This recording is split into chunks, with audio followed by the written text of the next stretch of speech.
రక్షకుడును మన ప్రభునైన యేసుక్రీస్తు నామములో మీ అందరికీ హృదయపూర్వక వందనములు.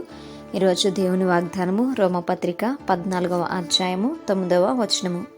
తాను మృతులకును సజీవులకును ప్రభువై ఉండుటకు ఇందు నిమిత్తమే కదా క్రీస్తు చనిపోయి మరలా బ్రతికెను.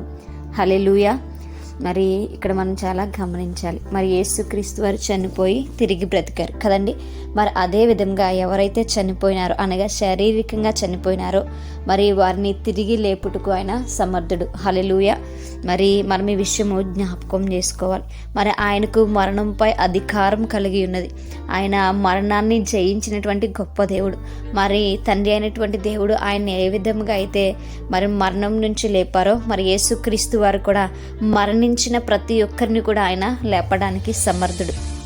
మరి ఈ లోకంలో అనేక మంది మృతులుగా జీవిస్తున్నారు. బ్రతికి ఉన్నప్పటికీ కూడా ఆధ్యాత్మిక జీవితంలో మృతులుగా ఉంటున్నారు. అటువంటి వారిని సజీవులుగా చేయుటకు కూడా ఆయన సమర్థవంతుడు అనేటువంటి విషయాన్ని మనం జ్ఞాపకం చేసుకోవాలి.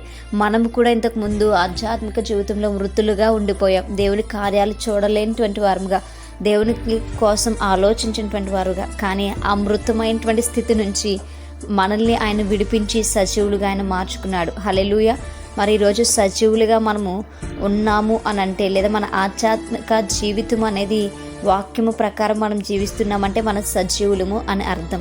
మరి బ్రతికి ఉన్నామనే పేరు మాత్రమే ఉంది, కానీ అనేక మంది మృతులుగా ఉన్నారు. అయినప్పటికీ కూడా దేవుడు వారిపైన దేవుని కృప ఉంచి వారిని లేపుట్టుకుని వారిని దేవుని ఎదుకు ఆకర్షించుటకుని ఆయన ఇష్టపడుతున్నటువంటి దేవుడు. మరి ఎవరైతే శారీరకంగా మరణించారో వారందరినీ కూడా ఒకానొక దినమున ఆయన లేపేటువంటి దేవుడు. మరి ఆయన ఏ విధముగా అయితే లేచాడో, ఆయన ఏ విధముగా అయితే సజీవుడు అయ్యారో, ఆయన ఏ విధముగా అయితే మరి ఆ యొక్క 3వ దినమున పునరుద్ధానుడయ్యారో, అదే విధంగా ప్రతి ఒక్కరిని కూడా పునరుద్ధానపు దినమున ఆయన లేపేటువంటి దేవుడు. ఆ విషయంను మనం జ్ఞాపకం చేసుకోవాలి. మరి ఇక్కడ దేవుడు మనందరికీ కూడా తోడుగా ఉండేటకు, మనందరికీ ఒక నిరీక్షణ ఇచ్చుటకు ఆయన ఆ యొక్క పునరుద్ధానుడు అయ్యాడు. మనం ఆ విషయం జ్ఞాపకం చేసుకుని ఒకానొక దినమున తీర్పు జరగబోతుంది. ఒకానొక దినమున మరి మేలు చేసిన వారు జీవ పునరుద్ధానముకును, కీడు చేసిన వారు మరణ పునరుద్ధానముకును మరి ఏర్పరచబడతారు, లేపబడతారు అనేటువంటి సత్యమును మనం జ్ఞాపకం ఉంచుకునేటువంటి వారముగా ఉండాలి. మరి పునరుద్ధానంలో మొట్టమొదటి వరుసలో యేసుక్రీస్తు వారు ఆయన లేచాడు, ఆయనే ప్రభువై ఉన్నాడు అనేటువంటి విషయము మనం జ్ఞాపకం చేసుకోవాలి.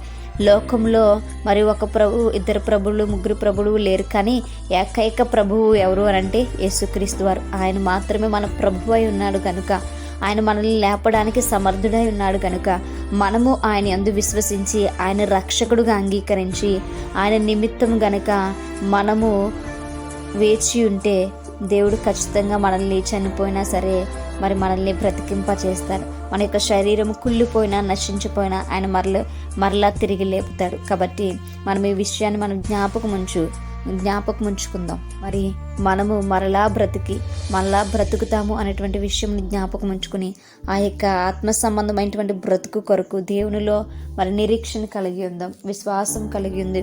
ఆయన పైన ఆధారపడి ఆయన కొరకు మనం జీవించుదాం. మన కోసం కాదు, కానీ దేవుని కొరకు మనం జీవించేటువంటి వారం ఉందాం. ఆయన పని వారముగా మనం ఉంటూ ఆయన కొరకు మరి మరణించేటువంటి వారముగా ఉందాం. అటువంటి కృప దేవుడు మనందరికీ కూడా దయచేయునుగాక. మేము ప్రార్థించుకుందాం.